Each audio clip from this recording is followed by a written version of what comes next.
Breaking news చూస్తున్నాం. గోదావరి బనకచర్లపై తమ అభ్యంతరాలని కేంద్ర జలశక్తి మంత్రికి వివరించామన్నారు మంత్రి ఉత్తమ్.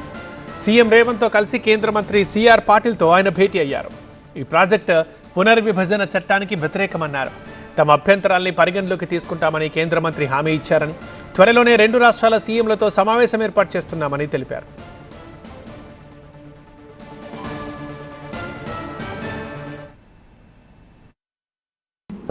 పోలవరం బంకచెర్ల లింక్ ప్రాజెక్ట్ విషయంలో సీఎం గారు నేను మాకున్న అబ్జెక్షన్స్ మాకున్న కన్సర్న్స్ అన్నీ కూడా మరి central water resources minister Patil గారు, సెక్రటరీ దేబశిష్ ముఖర్జీ గారు, వారి అధికారులందరికీ కూడా తెలియజేశాం.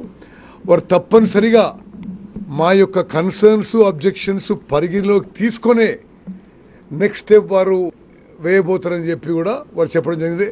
అంటే they will definitely take our concerns and our objections into consideration till any further action is taken. They have also categorically stated the detailed project report of the project has not been received by them. మంచి వాతావరణంలో జరిగినాయి.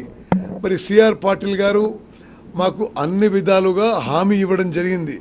తప్పనిసరిగా తెలంగాణకి ఏ విధంగా అన్యాయం చేయము, మేము Telangana interest అన్ని విషయాల్లో కూడా మేము will keep it in mind. And వారు అతి త్వరలో ఇద్దరి ముఖ్యమంత్రుల సమావేశం కూడా ఏర్పాటు చేసి అన్ని విషయాలు చర్చిస్తారని చెప్పి కూడా హామీ ఇవ్వడం జరిగింది.